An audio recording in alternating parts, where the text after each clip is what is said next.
Hey everyone, I was hoping I wouldn't have to address this, but the internet can be a bit of a bitch, and it is insisting that we watch a video of an unfortunate moment where something steel fell from the future president's leg, and she appears to have maybe collapsed into a van. If the van comes a rockin', don't come a knockin', but Twitter keeps knocking, so I will explain it to you. There are a number of options here, and none of them include Hillary not being fit to be president. I know that in the past we've said she was sick. She was sick during Benghazi. Bill Clinton said she was so sick from that it took her 6 months to recover. Recover being the operative word, okay? She's better now. And if she wasn't better and she died, then Obama would be forced just to continue his presidency until we could maybe do a whole new election. Maybe he should get another 4 years. That would be a state of emergency Obama would be forced to put us in. So you better hope she doesn't die. Trump jerks. Trumpet dicks. And if she is sick and she's going through this, that is literally badass. I don't see Clint Eastwood getting out there. He talks about the pussy generation, insulting women's genitalia. I don't see him out there with pneumonia. I stay home if I'm hungover. I suffer from anxiety, and I suffer from a thing called public anxiety depression, PAD. And if I'm at home, I'll just be there with my pad waiting for it to pass. And I'm considered one of the tougher guys on my blog group. Hillary, on the other hand, is out there with pneumonia, risking her life, coming in and out of apartments, and toppling into vans. Now, putting all this aside, okay, let's put her illness over there. She was sick. She might be sick. She might die. She won't die. She's going to be president. All that aside. Here's another option. Heat exhaustion. Maybe she fell because she was so hot.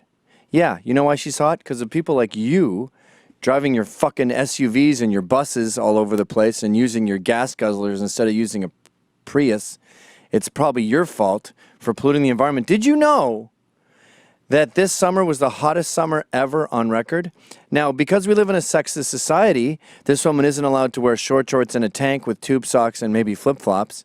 No, she's forced to wear polyester clothes. Yes, a lot of the times that can be expensive upper wear, but that's because of a sexist society.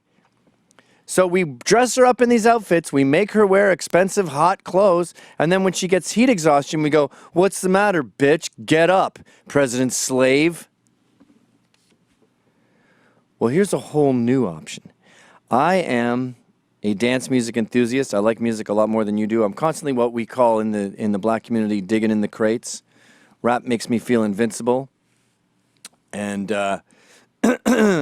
sometimes, even if I don't have my earbuds on or I'm not carrying my beatbox, my ghetto blaster, sometimes I'll have a song in my head that's so intense. You know the meme when the beat drops? You could just see me on the street going like this.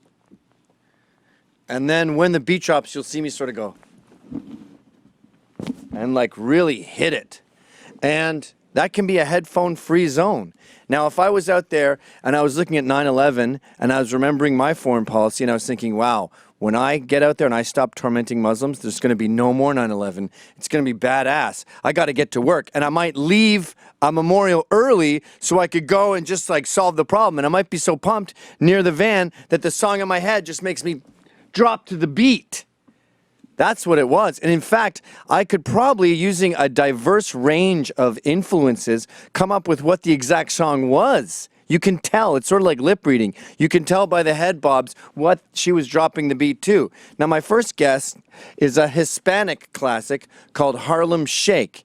If you watch, there's 3 possible matches, and they're all multicultural. But check out this Harlem Shake. Here is a diverse idea of what she was listening to in her head, song in her head.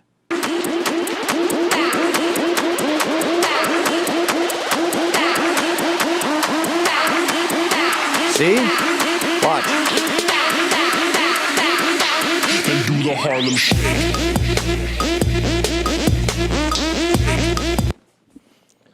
All right, that's one option.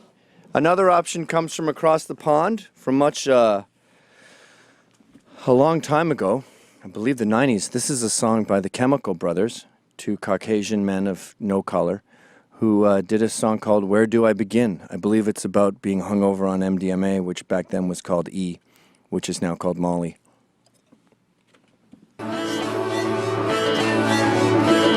Monday morning with the coffee cups.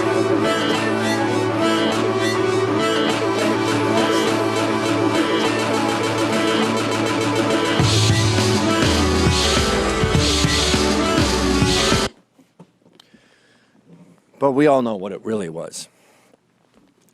Let's cut the crap. We're sitting here kidding ourselves, pretending that what's right in front of us didn't really happen. We know what really happened. It was Lil Jon.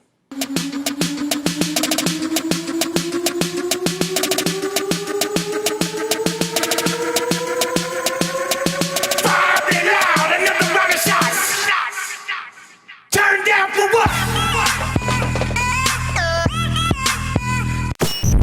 Did you like that? Okay, check it out. I got a whole comedy show called How's It Going, Eh? You just have to click right here to subscribe.